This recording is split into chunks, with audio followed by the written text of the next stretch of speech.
Salut les abonnés, ça fait super plaisir de vous retrouver. Bienvenue dans une revue Motu Origins. On attaque aujourd'hui cette série de revues avec bien entendu la star de cet univers, à savoir Musclor, donc He-Man en anglais. Vous voyez qu'ici c'est un blister anglais, blister qui a devant nous, on va le regarder de plus près. Voilà donc un blister très apparence vintage, hein. C'est-à-dire que dès qu'on jette un œil dessus, on a l'impression de voir un jouet vintage, mais en fait il n'en est rien.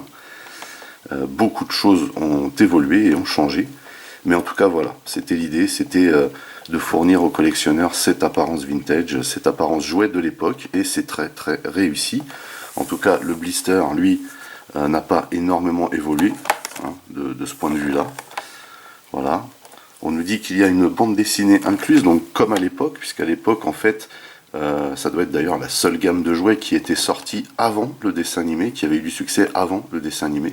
Et donc pour situer cet univers, ils avaient mis des petites BD à l'intérieur. BD qui sont un petit peu mal calées dans le blister, et lorsque vous faites votre découpage, vous avez tendance à l'emmener avec vous parce que il a tendance à être collé un petit peu en bas là, vous voyez. Enfin bon bref. Donc là on a Musclor dans son blister, je l'ai déjà déballé au préalable, mais je l'ai remis dedans, hein, pour vous montrer ce que ça dit. Vous voyez que derrière on a le sachet d'accessoires et on a la figurine avec sa posture catcher, hein, comme à l'époque, sauf que là on a énormément d'articulations, à savoir que ce sont des jouets qui ne sont pas bien entendu destinés aux enfants, mais aux collectionneurs rétro, vintage, comme moi, hein, et comme beaucoup d'autres, qui ont kiffé ces jouets à l'époque, et voilà, qui aiment retrouver cette apparence, mais avec énormément d'évolution. On aura tout le temps d'en parler pendant toutes les revues qui sont à venir, donc bien entendu c'est Mattel qui fait ça, tout à fait normal. On voit ici, hein, la posture, et on voit aussi immédiatement que on a un superbe travail de peinture et de déco. Hop, au dos, alors on a une fantastique illustration ici de He-Man, donc Musclor devant le château des ombres. Ici a priori, hein, la même chose que sur la façade, mais dans plein de langues différentes, car Mattel le distribue dans plein de pays, hein, puisque c'est le premier fabricant de jouets mondial. Alors on nous dit quoi ici? On nous dit qu'on peut mettre le glaive dans la main de Musclor, c'est très bien. On nous indique avec toutes ces flèches que c'est articulé. Et ici on a toute la première vague sortie, donc Musclor. Ici on a Teela, le maître d'armes, Skeletor, Evidlyn et Beastman. Voilà. Et ici tout plein de blabla. Donc on va sortir la figurine de son conditionnement. Je voulais vous montrer en fait comment je fais moi pour garder les blisters en bon état. Je viens les entailler, vous voyez, à ce niveau-là. Là. Au moment où, comment dire, le blister vient rencontrer le comic, le petit livret qui est à l'intérieur, et je découpe de cette manière, tout le long comme ça, de façon assez soignée, histoire que ça se voit pas, et puis vous voyez que ça tient très bien dedans, hein, et ça ne se voit pas d'ailleurs. Donc, on va retirer tout d'abord la fameuse BD. Ensuite on vient chercher les accessoires, on va regarder de près, et bien entendu le petit coffrage.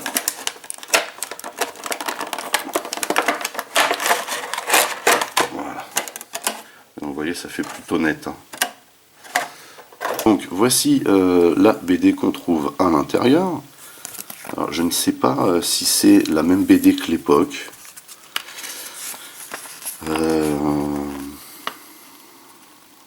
Franchement, j'en ai aucune idée, mais de voir le prince Adam, pardon, j'ai des doutes, puisque il n'apparaissait pas dans les BD a priori, vu que le prince Adam a été imaginé pour le dessin animé et que le dessin animé est apparu plus d'1 an après la sortie de cette gamme de jouets. Donc il y a de fortes chances que ce ne soit pas la BD de l'époque et que donc ils aient resitué l'univers par rapport au DA, puisque de toute façon c'était aussi l'idée avec cette gamme, c'était de faire des figurines qui se rapprochaient un peu plus du DA, hein, puisque le DA a quand même participé grandement au succès international des maîtres de l'univers. Voilà. Ensuite, dans un petit sachet, on a des accessoires. Et oui, on a tout d'abord... Alors, vous voyez comment c'est rangé. On a tout d'abord le bouclier de Musclor. Voilà, c'est vraiment basique, hein. Mais c'est de la bonne qualité, vous voyez, et puis en tout cas c'est propre, hein. Ça donne l'effet escompté, quoi. Donc voilà pour le bouclier. On a ensuite la hache de Musclor, qui est plutôt pas mal, mais assez simpliste, hein. Faut bien se le dire. Donc sympa aussi. Et on a ici l'épée, hein, qui permet au prince Adam de se transformer en Musclor, en tout cas à partir de l'histoire du dessin animé. Par contre, on a la même gimmick que l'époque, à savoir que vous voyez qu'il y a une partie ici manquante, et en fait c'est la partie de Skeletor normalement qui vient se clipser ici. Et grâce aux deux épées, on peut ouvrir le château des ombres, hein, ce qu'on verra lors de la revue du Castle Grayskull. Voilà. Par contre, c'est vrai que ça craint un peu cette moitié d'épée, parce que du coup, le plastique a tendance à partir un peu en sucette. C'est un peu dommage. En tout cas, voilà, elle est plutôt sympa cette épée. Et donc, voici Musclor, donc He-Man, hein, en VO. On retrouve bien cette posture d'armoire à glace qu'il y avait à l'époque. Sauf que cette figurine est articulée déjà beaucoup plus, mais aussi beaucoup mieux, hein. Voilà, donc le personnage, comme vous l'avez constaté, tient très bien debout. Vous voyez alors déjà le visage. Donc clairement, ce n'est pas le visage qu'on avait à l'époque, hein. C'est un visage qui ressemble beaucoup plus à ce qu'on voit dans le dessin animé, hein, clairement. En tout cas, on voit que les détails sont juste terribles. C'est très très joliment peint.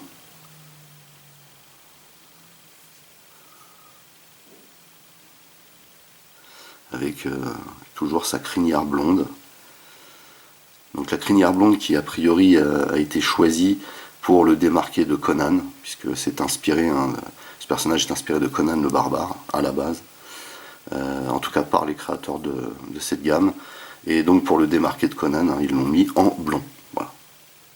Et vous voyez que il a une superbe tête, ce Musclor.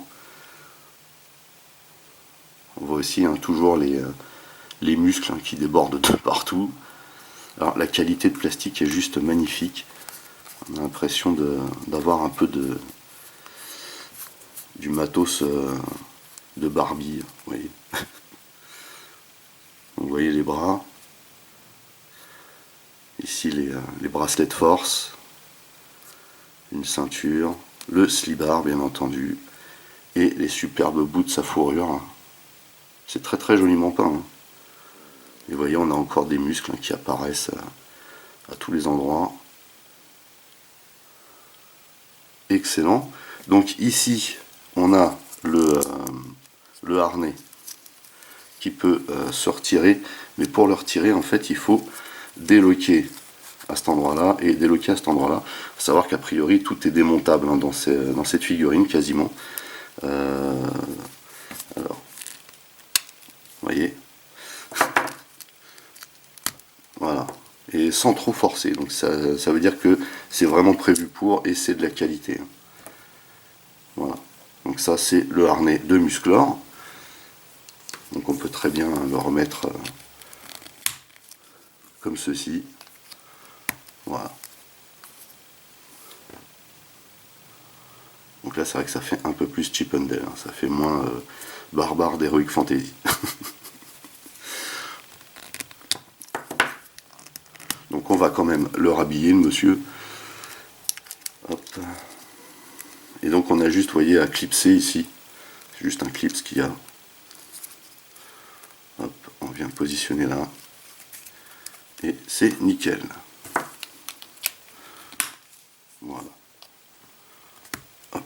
Alors, en termes d'articulation, on a un joint boule au niveau de la tête, donc on peut lever, baisser, tourner, voire complètement même, hein. Ici on a les bras, on peut tourner complètement, on peut les lever, il y a quelques petits ratchets. 1, 2, il y a 2 ratchets. Ici on a le coude, mais vu la masse musculaire, on ne peut pas trop plier. Bon, c'est déjà pas mal. On a le poignet ici, qui est articulé en rotation, et également qui permet de lever et baisser la main. On a donc une articulation à la taille, et ici aussi au niveau des cuisses. Alors ici on n'a pas beaucoup non plus de marge de manœuvre, hein, vu la masse musculaire toujours. Ici on peut tourner au niveau du genou, mais c'est pas trop conseillé. Vous voyez qu'on peut bien plier le genou.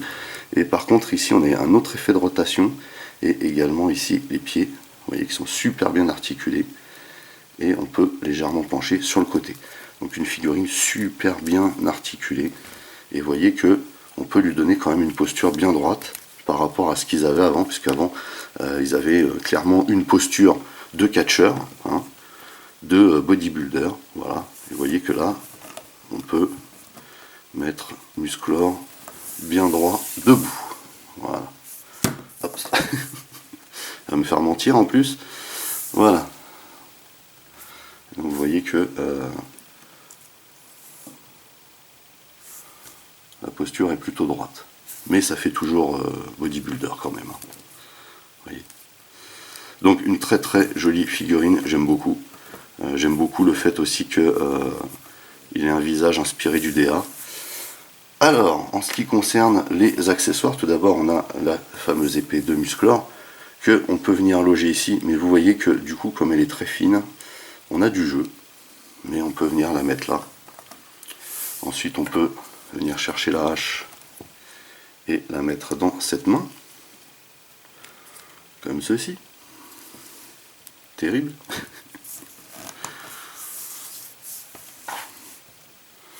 Et le bouclier va venir se caler sur le bras, mais on va passer la main comme ça à l'intérieur et venir clipser le bouclier comme ceci.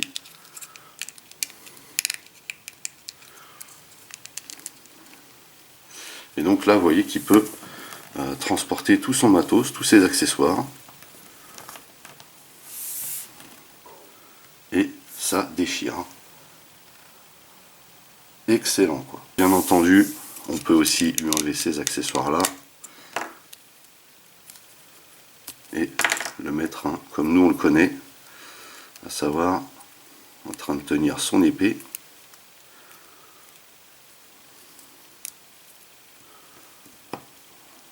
Hop. Je sais même pas si on peut je sais même pas si on peut faire la posture